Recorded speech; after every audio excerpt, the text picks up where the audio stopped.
Como se los anunciábamos desde temprano, bueno, con esta situación de emergencia sanitaria en nuestro país hay una cantidad de dudas que van surgiendo con respecto a esas preguntas típicas que podemos ver todos los días y escuchar siempre de los grupos de riesgo, de las conductas de riesgo, y en particular hay un tema que preocupa y mucho, y es si tienen las personas que fuman más riesgo de contraer el COVID-19, también si existe un peor pronóstico de la enfermedad para aquellos que tienen como una tradición, como una costumbre, fumar. Y lo vamos a estar hablando ahora con una especialista, la doctora Laura Yambí, que es médica internista y también coordinadora de la unidad de tabaquismo del Hospital de Clínicas. Bienvenida.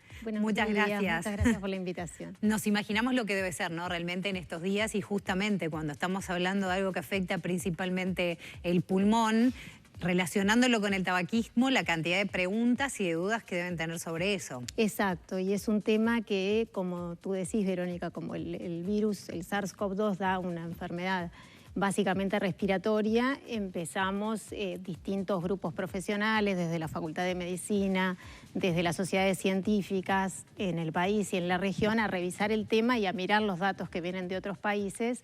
Y efectivamente lo que muestra la evidencia científica es que los fumadores tendrían como más chance de tener la infección y de desarrollar algunas formas de la enfermedad que podrían ser más severas. Claro, o sea que, porque es verdad que hay como dos etapas o dos puntos. Uno es si es más fácil que se lo agarren, hablando en criollo, y otro es si se lo agarran, si es más grave. Son como dos cosas diferentes. Son dos cosas distintas. Claro. Sobre la primera, que si es como que tienen más chance de agarrársela, la evidencia viene básicamente porque se sabe que el humo de tabaco en general disminuye las defensas del aparato respiratorio, y eso se aplica a una cantidad de infecciones respiratorias por distintos microbios, desde las neumonías, la gripe común, la influenza, la tuberculosis. Distintos gérmenes han demostrado a lo largo de la historia que los fumadores tienen como más predisposición a enfermarlos porque esos mecanismos de defensa locales de los pulmones no funcionan bien.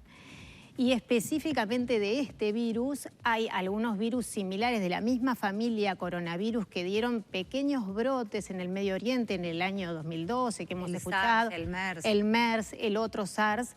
Y en esos, que ya fue estudiado, porque ya venimos como mirando esos datos desde hace muchos años, los fumadores tenían más predisposición. Entonces, en base a eso, por la similitud de estos virus con los virus del MERS, del otro SARS, y sabiendo que las defensas respiratorias están bajas en los fumadores, es que la comunidad científica asume de que podrían tener como más riesgo de infectarse los fumadores. Además, hay otros estudios genéticos que no quiero entrar como en lo muy técnico, pero este virus, para entrar en la célula y enfermar, necesita como un receptor que se llama ECA2, y eso a nivel genético en animales se ha estudiado que en los fumadores hay como más receptores, más puertitas de entrada más para predisposición, por llamarlo de alguna manera. Entonces, esa evidencia, si bien como todo en la ciencia necesita corroboraciones con números más amplios de personas y con otros países y otras poblaciones y generalizar los resultados, lo que venimos revisando es que podría haber más riesgo de infectarse, o sea, más chance de adquirir ya la infección. Con respecto después al segundo paso, ya está adquirido, ya la persona está infectada, ya tiene la enfermedad COVID-19.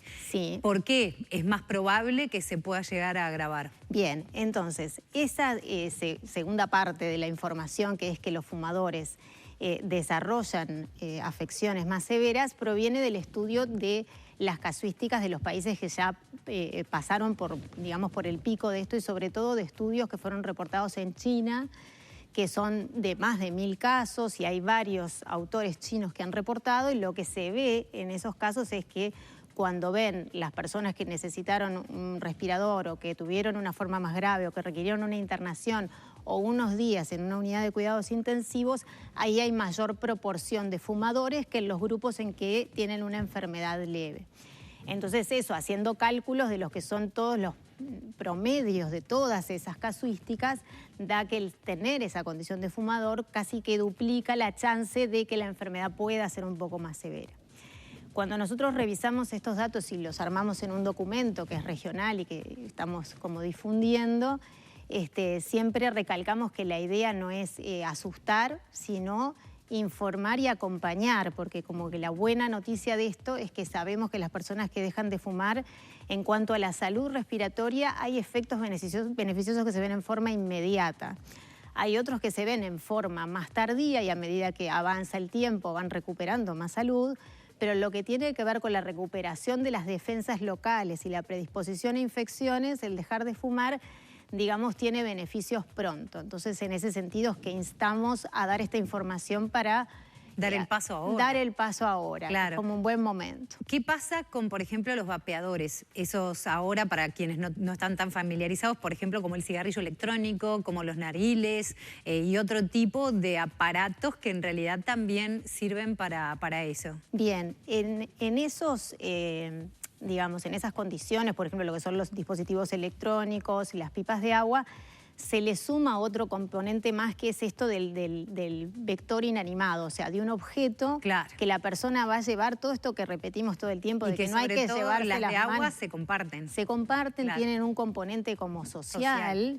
De reunión, entonces ahí es, digamos, como que se violan varias defensas, por decirlo de alguna manera. Está el humo de tabaco que hace su efecto, después está el compartir una bombilla y una manguera, o sea, todo esto que decimos que no hay que compartir el mate ni un vaso, bueno, ahí estaría transgredido, y aparte del componente social. Entonces realmente es algo que se desaconseja mucho y que la Organización Mundial de la Salud, particularmente para las pipas de agua, hizo un documento de instar a no utilizar ese tipo de dispositivos.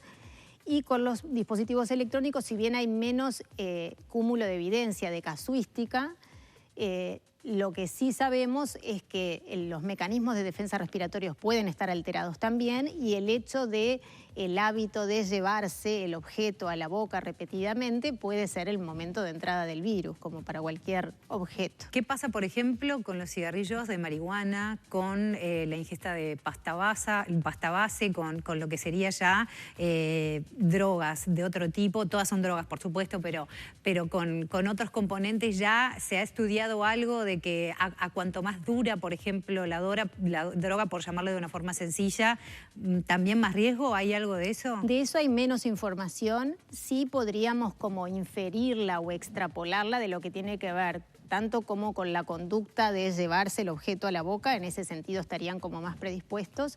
Y en cuanto a que cualquiera de esas drogas que mencionás, Verónica, tanto la marihuana, el cannabis, la pasta base, sabemos que tienen efectos respiratorios consumidas con cierta frecuencia y duración, entonces se podría extrapolar, pero es verdad que de eso hay menos datos de lo que tenemos de tabaquí. Usted nos decía que esta información se está extrayendo a nivel mundial de los estudios que se van haciendo y sobre todo de China.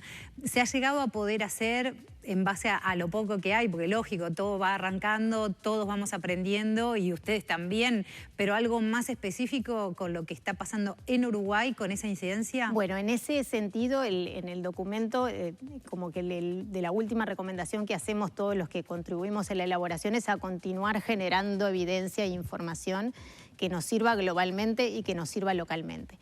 En Uruguay todavía no tenemos esos datos procesados y de hecho también hay que tomar, digamos, como las series completas. A veces el mirar parcialmente los datos puede dar una información que no sea la de la realidad o la verdad cuando estén como todos los casos, pero sin duda es un hecho a estudiar, y de hecho en cualquier persona que ingresa a un hospital, a un sanatorio, ni que hablar a una UCI, a una unidad de cuidado intensivo, el dato de si es fumador es un dato que tiene que estar consignado en las historias, ya de acuerdo a nuestras recomendaciones de cesación de tabaquismo de hace muchos años, y es un dato que vamos a poder obtener.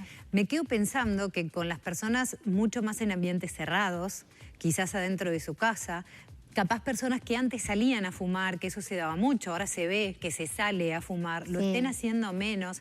¿Qué pasa con esos ambientes y con los fumadores pasivos que hay alrededor? Bien, es bien interesante esa puntualización porque también nos preocupa decir, bueno, ahora la gente está más en la casa.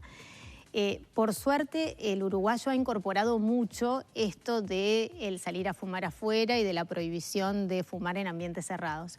No obstante, en los ambientes cerrados privados, o sea, en los hogares, todavía hay un porcentaje de personas que fuman, y en ese sentido es importante recalcar eso de que nosotros instamos a que las personas dejen de fumar. El que no puede dejar de fumar, lo que sí es como mandatorio para la salud de su familia, es que lo haga afuera, que lo haga en un ambiente abierto, porque ese humo persiste muchas horas, incluso días, esas partículas, después de que se va el olor y no queda el olor, y aunque se abrieron las ventanas, se sabe que esas partículas quedan en el ambiente y causan enfermedad respiratoria y cardiovascular. También para los demás, ¿no? Estamos pensando ambientes en los que quizás hay niños, personas mayores, que también son grupos de riesgo y pueden hacerlos aumentar esa posibilidad. Exacto, así es. Me quedo pensando, interesante también, ya sobre el final, cómo estamos en cuanto a números en Uruguay. Sabemos que, bueno, venía bajando el porcentaje de población fumadora, que en la mujer costaba un poquito más. ¿Qué evaluación podemos hacer hasta ahora? Bien, el dato de qué porcentaje de uruguayos fuman, el último que tenemos oficial es que 19.4% de la población adulta fuma. Eso es un poco más en hombres que en mujeres, pero si uno lo mira a lo largo del tiempo y pensando que en 2006 estábamos en 30% y ya estamos por debajo del 20%, eso es un éxito importante, aunque falta mucho. Si uno mira esa curva de descenso, en la de la mujer fue como más enlentecida.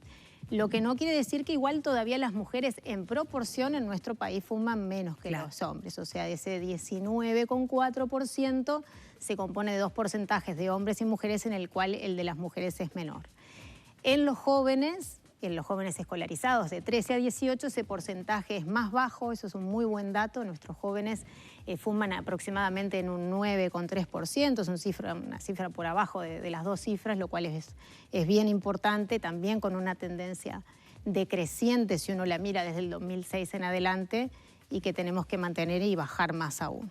Ojalá que sí, bueno, y que este mensaje, doctora, sirva para que los que están en casa, los que están mirando, ojalá que estén en casa, que sepan que si ahora cortan con ese, es un vicio, con ese vicio ya van a tener efectos, por lo menos de forma bien pronta, en cuanto a las posibilidades menores de contraer la infección y cualquier otra, porque eso pasa también con la gripe, ahora estamos todos con el COVID-19, pero en realidad es para todas las demás también. Pasa para todas las demás. Y para la gripe, que decías, Verónica, los fumadores tienen como 6 veces más chance de tenerlo, o sea que para la salud en general es bien importante.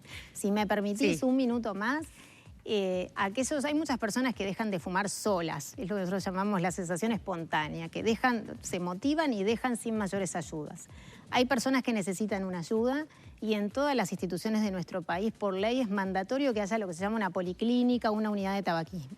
En muchas instituciones ahora se está trabajando a distancia, con consultas telefónicas. Instamos a las personas que, si necesitan ayuda, que se comuniquen con sus prestadores de salud. En 2 de las que yo asisto, estamos haciendo la cesación de tabaquismo, asistiendo telefónicamente y pudiendo mantener los tratamientos de las personas que quieren dejar de fumar. A dar el primer paso, y ahí está también la colaboración. Doctora Laura Jambí, médica internista y además coordinadora de la unidad de tabaquismo del Hospital de Clínicas. Muchas gracias por estos minutos. Gracias a ustedes.